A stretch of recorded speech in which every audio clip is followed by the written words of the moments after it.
Del sueño vasconcelista al siglo XXI y el fomento a la lectura, una misión ética, que presenta María del Coral Herrera, María Elena Escalona Franco y Virginia Salazar Díaz.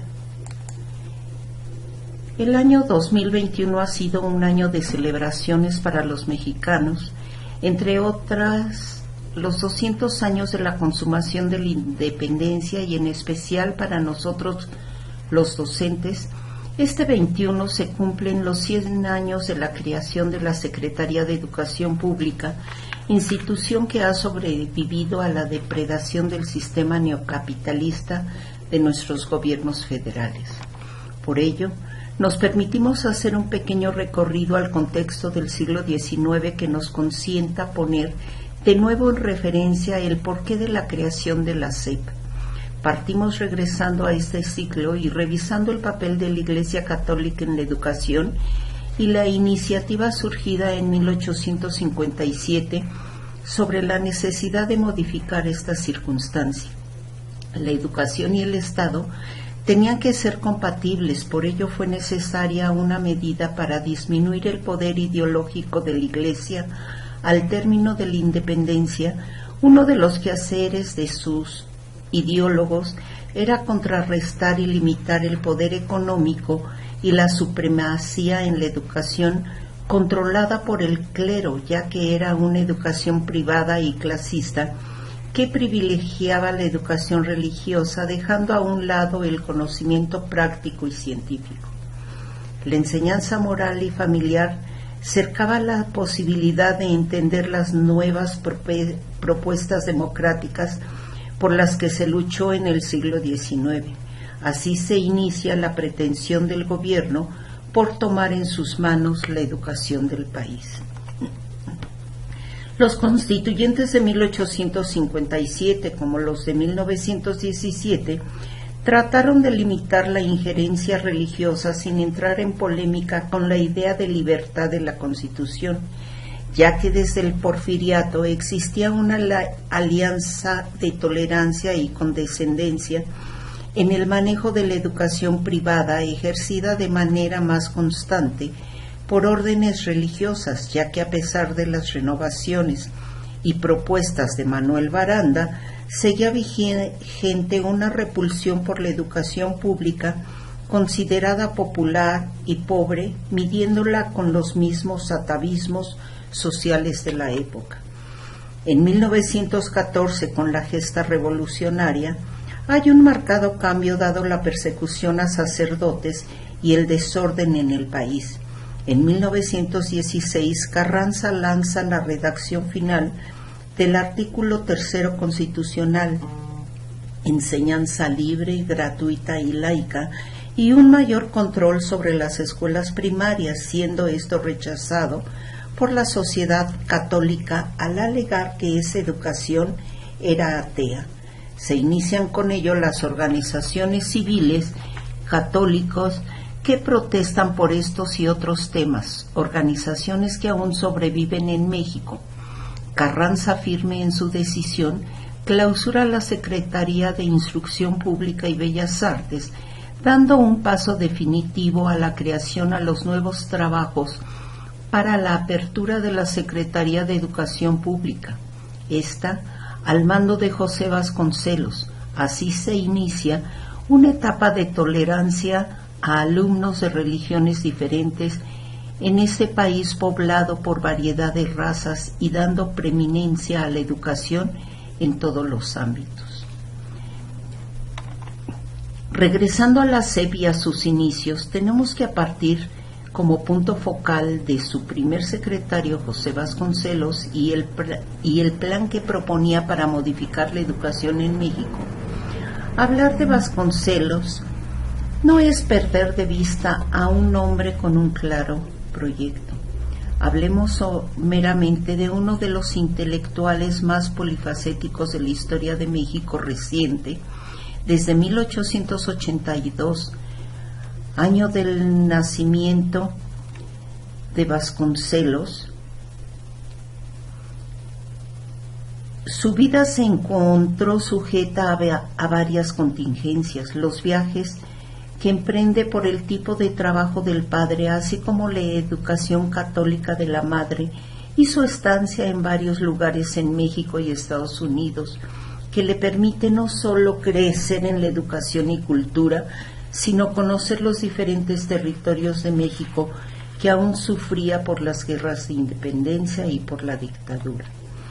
Abogado de profesión y ateneísta dedicado a ser un convencido de la autoeducación, su labor se ve perfilada en líneas que conservará en su paso por la política y por la promoción de sus obras: antipositivismo, estudios de las culturas orientales y antirreeleccionista. Con una clara intención política, ocupa varios cargos en diferentes gobiernos de la República, pero sus mayores logros los encontramos cuando ocupa la dirección de la Escuela Nacional Preparatoria y la rectoría de la Universidad Nacional, en donde él, gracias a su carácter y visión educativa, logrará cambios significativos como mayor matrícula, modifica y da nuevo lema y escudo a la universidad y recupera la dignidad de sí misma. Desde la rectoría de la universidad diseña el proyecto que después sería la Secretaría de Educación Pública, a la que da 4 ejes fundamentales: la docencia, construcción de sistemas de escuelas y docentes preparados, salarios justos, misión, vocación, y aparece la revista El Maestro.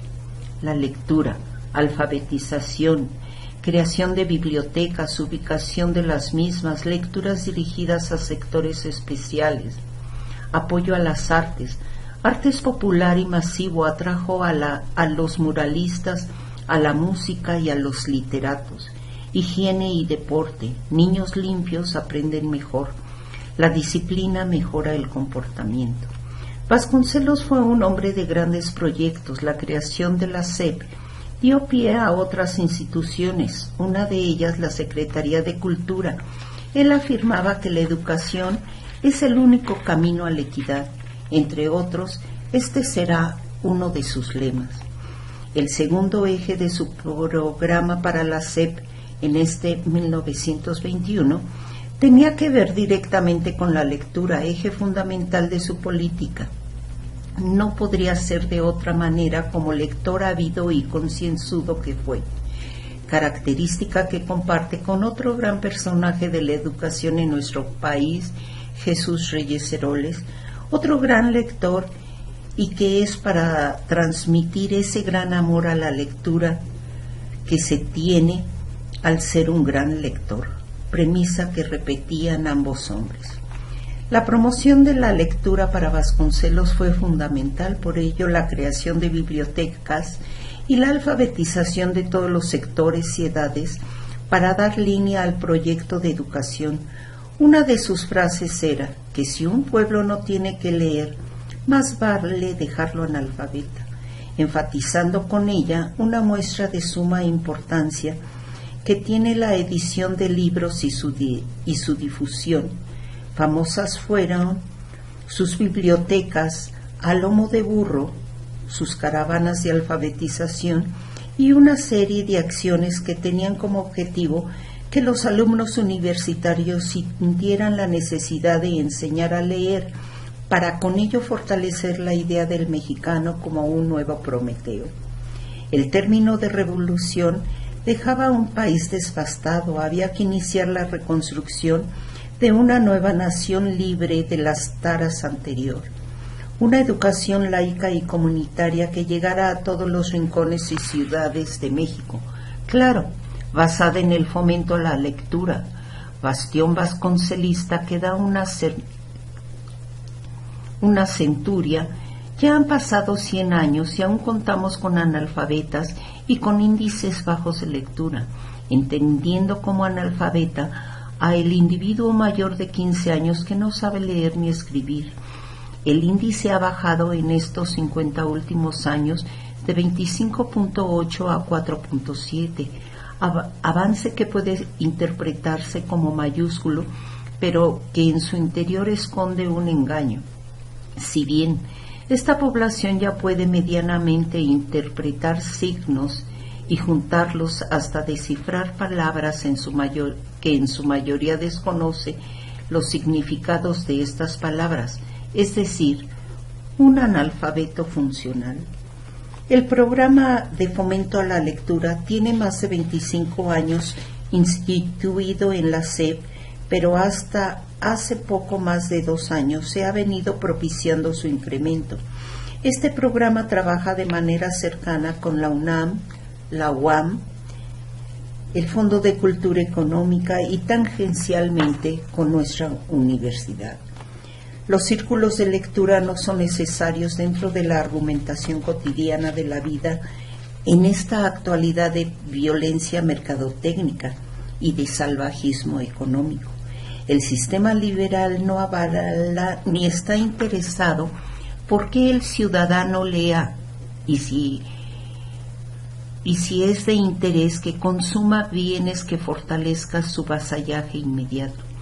La lectura no crea esclavos, así creo que no es una necesidad, es un deber moral. Todos y cada uno de los seres humanos deben tener derecho a la educación, cualquiera que sea esta, educarnos en salud, en el bienestar, en la política, en el arte. Así que la propuesta de este círculo de lectura es incentivar a un modo de ser frente al mundo, tratando de integrarse al poblado a través de propuestas que tienen que ver con las actividades formadoras de grupos sociales. La lectura en conjunto puede dar pie o ser el resultado de la lectura íntima. Este tipo de lectura reestructura el tejido individual y social, ya que en palabras de Petit lo comprenderemos mejor. El mismo gesto de la lectura ya es una vía de acceso a ese territorio de lo íntimo que ayuda a elaborar o mantener el sentido propio de individualidad al que está unido la capacidad de resistir, y eso evidentemente no es privativo de la infancia.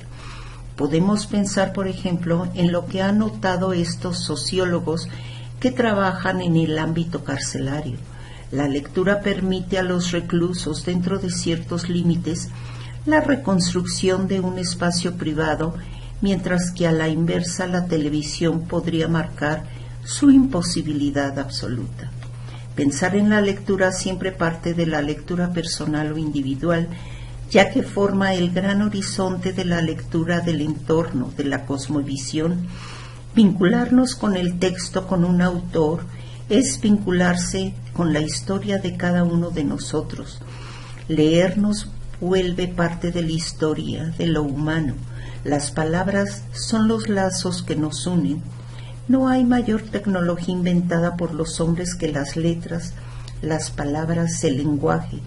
Vivimos en hombros de gigantes gracias a este invento netamente humano. El lenguaje nos enseña y construye. El lenguaje escrito nos vuelve inmortales. La lectura nos precipita a un aprendizaje social y efectivo. Pensemos en los modelos amorosos de la historia que aún nos guían. La lectura es formativa en lo moral y en lo ético. La lectura nos pone en horizontalidad comunitaria. No hay lectores por grados de primera o segunda, solo somos lectores, con posibilidades de transformar sus mundos. De ahí lo que soñó Vasconcelos, Prometeos, de esa América tan subordinada al imperio. La lectura nos ubica como seres democráticos e incluyentes. Pero desde el punto de vista de los lectores mismos, ¿qué ocurre? ¿Por qué leen? ¿Por qué les sirve la lectura? Aquellas y aquellos que conocí siempre me llamaron la atención sobre las dimensiones, ya sea que lean con frecuencia o cada tanto. Para ellos es más que en su utilidad escolar, profesional o social. La lectura parece fundarse en una necesidad existencial, una existencia habitual. La lectura literal es como a todos nos han enseñado a leer, tomando el texto lo que está escrito. En cambio, la lectura indicial es la lectura que contiene otros elementos, va más allá de lo literal. Sin embargo, lo que se pretende es llegar a realizar todos y cada uno de manera individual una lectura crítica.